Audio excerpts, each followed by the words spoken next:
So ladies and gentlemen, പുതിയ കേസുമായിട്ട് വേടനെതിരെ പുതിയ കേസുമായിട്ട് എത്തിയിരിക്കുകയാണ് നമ്മുടെ BJP ശുണക്കൾ. ഓക്കെ, സോ എന്താണ് കേസ് എന്ന് പറഞ്ഞു കഴിഞ്ഞാൽ, വേടൻ്റെ ഒരു 5 വർഷം മുമ്പ് ഇറങ്ങിയ ഒരു പാട്ടുണ്ടായിരുന്നു, വോയിസ് ഓഫ് വോയിസ്ലെസ് എന്ന് പറഞ്ഞിട്ട്. ഈ പാട്ടിൽ മോദിക്കെതിരെ പറഞ്ഞു എന്ന് പറഞ്ഞിട്ടാണ് ഇപ്പോൾ പുതിയ ഒരാൾ പൊങ്ങിയിരിക്കുന്നത്. പൊങ്ങിയത് എവിടുന്നുമല്ല, പാലക്കാട് നിന്നാണ്. പാലക്കാടിലെ BJP എന്താണ് കൗൺസിലറോ അങ്ങനെ എന്തോ ആണ് അയാൾ. ഓക്കെ, സോ മെയിൻ ഉദ്ദേശം ഇങ്ങേരുന്ന് പറഞ്ഞു കഴിഞ്ഞാൽ ഫെയിമാണ്. കാരണം BJP കൗൺസിലറല്ലേ, അത് താഴ്ന്നതല്ലേ. നമുക്ക് എങ്ങനെയായാലും ഒരു പാർട്ടി ലെവലിൽ പൊന്തി വരണ്ടേ, പാർട്ടി ലെവലിൽ പൊന്തി വരണ്ടേ, എന്നാലല്ലേ നമുക്കൊരു എന്താണ് നമ്മുടെ ഹൈക്കമാൻഡിൽ ഇരിക്കുന്നതും അതേപോലെ തന്നെ മുതിർന്ന നേതാക്കളൊക്കെ നമ്മളെക്കുറിച്ച് അറിയുള്ളൂ. അതായത് ഇവരെക്കുറിച്ച് ഇങ്ങനെ ഓരോന്ന് പറയുമ്പോഴല്ലേ നമ്മളെക്കുറിച്ച് നമ്മളെയും കൂടി ഒരു ആൾക്കാർ അറിഞ്ഞറിഞ്ഞ് വരുള്ളൂ. നമുക്കതൊന്ന് കണ്ടോക്കട്ടെ, ആ പാട്ടൊന്ന് കേട്ടോക്കാം.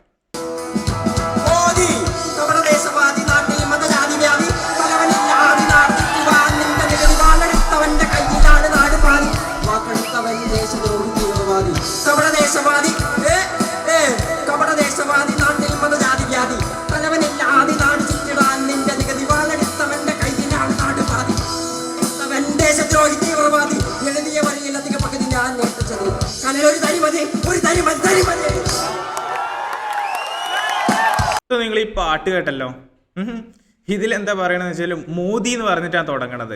മോദിന്നേ പറയുന്നുള്ളൂ. അത് നരേന്ദ്രമോദിയാണ്, അല്ലാതെ വേറെ മോദിയാണെന്നൊന്നും പറയുന്നില്ലല്ലോ. പിന്നെ എന്തിനാണ് ഇതും പിടിച്ചിറങ്ങുന്നത്? ഇതൊരു 5 വർഷം മുമ്പ് ഇറങ്ങിയ സംഭവമാണ്. 5 വർഷമായിട്ട് ഇതിവിടെ യൂട്യൂബിൽ കിടക്കുന്നുണ്ട്. 5 വർഷം. ഇത്രയും കാലം ഇല്ലാത്ത ഒരു പൊട്ടിത്തിരി ഇപ്പം എന്തിനാണ് ഈ BJPക്കാർക്ക് എന്നാണ് എനിക്ക് ചോദിക്കാനുള്ളത്. വെറുതെ എന്താണ്, വേടനെ അന്ന് ഫെയിം ഇല്ലായിരുന്നു, ഇന്നിപ്പോൾ വേടന് ഫെയിം ആയല്ലോ. വേടനെ കയറി പിടിച്ചു കഴിഞ്ഞാൽ നമുക്കും ഫെയിം ആവാം. വേടനെ കയറി പിടിച്ചാൽ നമുക്കും ഫെയിം ആവാമല്ലോ. അതുകൊണ്ട് പൊന്നാര BJP കൗൺസിലർ വേടനെ അങ്ങോട്ട് കയറി പിടിച്ചു. എന്നിട്ട് മോദിനെ പറയണമെന്ന് പറഞ്ഞിട്ട് ഒരു കംപ്ലൈൻറ്റും കൊടുത്തു.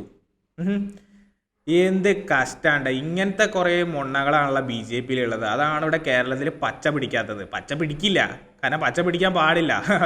അങ്ങനത്തെ ഓരോ സംഭവങ്ങളാണ് ഇവന്മാർ ഉണ്ടാക്കി വെക്കുന്നത്. ഇവന്മാർ മറ്റേ ഷെഡിൻ്റെ കളറ് വേറെയാന്ന് പറഞ്ഞിട്ട് കേസ് കൊടുത്ത ടീംസ് അല്ലേ. അത്രയൊക്കെ തന്നെ ഇവിടെ ഉണ്ടാവുള്ളൂ. അത്ര വിവരം പരമാവധി പ്രതീക്ഷിച്ചാലും മതി. ഇനി നമുക്ക് വേറൊരു സംഭവം കണ്ടോക്കാം. വേറൊരു 2-3 വിഷജന്തുക്കളുണ്ട് BJPയിൽ. അതിൽ ഒന്നാമത്തേൻ്റെ പേരാണ് ശശികല. കല നമ്മൾ ശശികലേനെയാണെന്ന് റിയാക്ട് ചെയ്യാൻ പോകുന്നത്. അപ്പോൾ ശശികല വേടനെ കുറിച്ച് പറഞ്ഞത് ശുദ്ധ തെമ്മാടിത്തരാണ്. നമുക്ക് അതൊന്ന് കേട്ടോ. സോ അത് കേട്ടിട്ട് നമുക്ക് ബാക്കി തുടങ്ങാം. സോ എവിടെ ഓക്കെ. വേടനെതിരെ അസഭ്യപ്രയോഗവുമായി ഹിന്ദു ഐക്യവേദി മുഖ്യ രക്ഷാധികാരി KP ശശികല. റാപ്പ് സംഗീതത്തിന് പട്ടികജാതി പട്ടികവർഗവുമായി പുലബന്ധമില്ല. വേടന്മാരുടെ തുണിയില്ലാ ചട്ടങ്ങൾക്ക് മുൻപിൽ സമാജം അപമാനിക്കപ്പെടുന്നുവെന്നും KP ശശികല പറഞ്ഞു. ഇന്ന് വേടന്മാരുടെ തുണിയില്ലാ ചട്ടങ്ങൾക്ക് മുമ്പിലാണ് ആ സമാജം അപമാനിക്കപ്പെടുന്നത്. അതുകൊണ്ട് സാധാരണക്കാരന് പറയാനുള്ളത് കാതു തുറന്ന് കേൾക്കണം. കഞ്ചാവോളികൾ പറയുന്നതേ കേൾക്കൂ എന്ന ഭരണകൂടത്തിന്റെ രീതി മാറ്റണം. ആടിക്കളിക്കടാ കുഞ്ചിരാമ, ചാടിക്കളിക്കടാ കുഞ്ചിരാമ എന്ന് പറഞ്ഞിട്ട് ആ കുഞ്ചിരാമന്മാരെ ചാടിക്കളിപ്പിക്കുകയും ചുടുചോറ് മാന്തിക്കുകയും ചെയ്യുന്ന ഇത്തരം സംവിധാനങ്ങൾ അവസാനിപ്പിക്കാൻ സമയമായി എന്ന് ഭരണകൂടത്തിന് മുന്നിൽ കെഞ്ചാനല്ല, ആജ്ഞാപിക്കാൻ തന്നെയാണ് ഹിന്ദു ഐക്യവേദി എത്തിയിരിക്കുന്നത്. എന്ത് ഹിന്ദു ഐക്യവേദി, എന്തെന്ന് തേങ്ങയാണ് ഇവർ ഈ പറഞ്ഞുകൊണ്ടിരിക്കുന്നത്? കഞ്ചാവോളി, വേടനെ കഞ്ചാവോളി എന്ന് വിളിക്കാൻ വേണ്ടിയിട്ട് നിങ്ങൾ ഇത്ര ബുദ്ധിമുട്ടണമെന്നൊന്നുമില്ല. വേടൻ ഒരു തെറ്റ് പറ്റി, കഞ്ചാവ് വലിക്കുന്നതിന് സപ്പോർട്ട് ചെയ്യുന്നല്ല കേട്ടോ, ഒരു തെറ്റ് പറ്റി, മൂപ്പരത് ഇന്ന് ഏറ്റു പറഞ്ഞു. നിങ്ങളാണെങ്കിൽ ശശികലേ, നിങ്ങളാണെങ്കിൽ ഇത് വന്ന് ഏറ്റു പറയുമോ? നിങ്ങളിത് ഏറ്റു പറയുമോ? നിങ്ങളിപ്പോൾ അവനെ അപമാനിച്ചു, നിങ്ങളെ ഭാഗത്തുനിന്ന് ഒരു തെറ്റ് പറ്റി എന്നുള്ളത് നിങ്ങൾ ഏറ്റു പറയോ? ഇല്ലല്ലോ. നിങ്ങളാദ്യം പെർഫെക്റ്റ് ആണോ നോക്കുക, എന്നിട്ട് മറ്റുള്ളവരെ ഇതാക്കാൻ വന്നാൽ മതി. ഒരു ഹിന്ദു ഐക്യവേദി വന്നിട്ട് ആയിട്ട് വന്നോളൂ ഓരോരുത്തർ. കഞ്ചാവോളിയാണ് ഇത്ര, വേടനെ തുണിയില്ലാത്തതാക്ക്. എന്ത് കഥയാണല്ലേ. ഇനി അടുത്തത് വേറൊരാളുണ്ട്. അത് കുറച്ച് ഇടയിൽ വിവാദവും കാര്യങ്ങളൊക്കെ ഉണ്ടാക്കിയ ഒരു പുള്ളിയാണ്. സോ അത് നമുക്ക് ഡയറക്റ്റ് ഒന്ന് കണ്ടോക്കാം. ആരാന്ന് വെച്ച് കഴിഞ്ഞാൽ NR മധു പുള്ളി വേറെ ലെവലാട്ടോ. സോ അതൊന്ന് കേട്ടോക്കാം.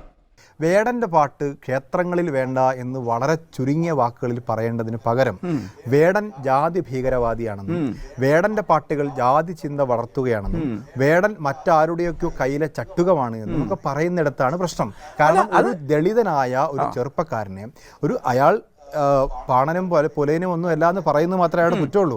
അതിലെന്തിനാണ് ഇങ്ങനെ ഒരു അസഹിഷ്ണുത ഉണ്ടാവുന്നത് എന്നുള്ളതാണ് ചോദ്യം. വേടന്റെ സാഹിത്യങ്ങൾ നിങ്ങൾ മുഴുവൻ പരിശോധിക്കണം. ഞാൻ പാണനല്ല പറയാനല്ല എന്ന് പറഞ്ഞിട്ട് മലയാളത്തിലെ നല്ല ഒരു തെറിയും കൂടെ പറഞ്ഞതിന് ശേഷം അദ്ദേഹം പാടുന്ന പാട്ടുകൾ അസഭ്യങ്ങൾ എന്ന് പറയുന്നത് ഭാഷാ സംസ്കാരത്തിൽ ആയിക്കോട്ടെ അല്ല, അത്തരം അസഭ്യങ്ങളൊക്കെ ഇന്ന് സാമാന്യവൽക്കരിക്കപ്പെടണം എന്ന ഒരു ചിന്താഗതി നമ്മുടെ ഇളം തലമുറയിലേക്ക് കടത്തിവിടാനാണ് ആഗ്രഹിക്കുന്നതെങ്കിൽ അതായിക്കോട്ടെ, അതൊന്നും ഒരു പ്രശ്നമല്ല. ഞാൻ പറയുന്നത് വേടൻ ഇവിടുത്തെ പിന്നോക്ക ദളിത വിഭാഗങ്ങളുടെ ഉന്നതിക്ക് വേണ്ടിയിട്ടോ അല്ലെങ്കിൽ ജാതിരഹിതമായ ഒരു സമൂഹത്തിന് വേണ്ടിയിട്ടോ അല്ല അദ്ദേഹത്തിൻ്റെ പാട്ടുകൾ ഉപയോഗിക്കുന്നതെന്ന് ഞാൻ ആദ്യം മുതൽ പറയുന്നു. അദ്ദേഹം സിറിയയ്ക്ക് വേണ്ടി പാടുന്നുണ്ട് അല്ലേ, ഒരു പ്രശ്നവുമില്ല. പാലസ്തീന് വേണ്ടി പാടുന്നുണ്ട്, ഒരു പ്രശ്നവുമില്ല. പക്ഷെ അങ്ങനെയാണ് എന്നുണ്ടെങ്കിൽ സിറിയക്ക് വേണ്ടിയും പലസ്തീന് വേണ്ടിയും പാടുന്നത് കൊണ്ടും അത് ഇസ്രായേലിനെതിരെ ആവുന്നത് കൊണ്ടുമുള്ള ഒരു അസഹിഷ്ണുതയാണ് ആർക്കെതിരെ എന്നുള്ളതല്ല. സോ വേടൻ പിന്നോക്ക വിഭാഗങ്ങൾക്ക് വേണ്ടിയല്ല പാടുന്നത്, പിന്നെ ആർക്ക് വേണ്ടിയാ പാടിയത്? താൻ പാണനല്ല പുലയനല്ല, നീ തമ്പുരാനുമല്ല, ആണേൽ എനിക്കൊരു മയിരുമില്ല. ഈ പറഞ്ഞത് ഇവിടുത്തെ വലിയ വലിയ ജാതിക്കാരെ കുറിച്ച് തന്നെയാണ്. അതറിയാം, അത് കൊണ്ടപ്പോൾ പിന്നെ വെറുതെ ഇരിക്കാൻ പറ്റില്ലല്ലോ. നമ്മളെങ്ങനെ എന്താ പറയുക, നമുക്കൊരു താഴ്ന്ന ജാതിക്കാരൻ ഇങ്ങനെ പറയുന്നു, നമ്മളെക്കുറിച്ച് ഇങ്ങനെ പറയുന്നു. സോ നമ്മളിങ്ങനെ എന്ത് മിണ്ടാണ്ട് ഇരുന്ന് കഴിഞ്ഞാൽ ഇതിങ്ങനെ കൂടി വരുമല്ലോ. സോ കുരു പൊട്ടിയിട്ട് ചാടിയതാണ്. പിന്നെ പാലസ്തീനെതിരെ പറഞ്ഞത്, പാലസ്തീനു വേണ്ടി പാടിയത്, അത് പാലസ്തീനിലുള്ള സാധാരണ ജനങ്ങൾക്ക് വേണ്ടിയിട്ടാണ്, അല്ലാതെ ഹമാസിനെ പോലെയുള്ള തീവ്രവാദികൾക്ക് വേണ്ടിയിട്ടല്ല പാടിയത്. ഓക്കെ, അത് അവിടുത്തെ സാധാരണക്കാർക്ക് വേണ്ടിയിട്ടാണ്. അതേപോലെ തന്നെ ഇസ്രായേലിനെ സപ്പോർട്ട് ചെയ്തിട്ടുമില്ല, കുറ്റം പറഞ്ഞിട്ടുമില്ല. ഇസ്രായേലിനെ ആക്രമിച്ചിട്ടാണ് പാലസ്തീൻ എന്നുള്ളൊരിതില്ല, ഹമാസിന് തിരിച്ചടി നല്ല പോലെ കൊടുത്തിട്ടുള്ളത്. അത് അവിടുത്തെ സാധാരണക്കാർക്ക് ഒരു വാറായി കഴിഞ്ഞ് കഴിഞ്ഞാൽ സാധാരണക്കാർക്ക് അത് ബാധിക്കും. ഓക്കെ, സോ ഇവിടെ പാലസ്തീനിൽ കുറച്ചധികം ബാധിച്ചു എന്നുള്ളത് ശരി തന്നെ. കാരണം എന്താണ്, ഹമാസിലെ തീവ്രവാദികൾ ഈ സാധാരണക്കാർക്ക് ഇടയിൽ നിന്നിട്ടാണ് ഇവർക്ക് യുദ്ധം ചെയ്തുകൊണ്ടിരുന്നത്. അതുകൊണ്ട് തന്നെ അവർക്ക് ബാധിക്കും, കറക്റ്റായിട്ട് ബാധിക്കും. അതിൽ ഒന്നും കുരുപൊട്ടിയിട്ട് ഒരു കാര്യമില്ല. അത് അവരുടെ രാജ്യത്താണ്, അവർക്ക് വേണ്ടി സപ്പോർട്ട് ചെയ്യുക.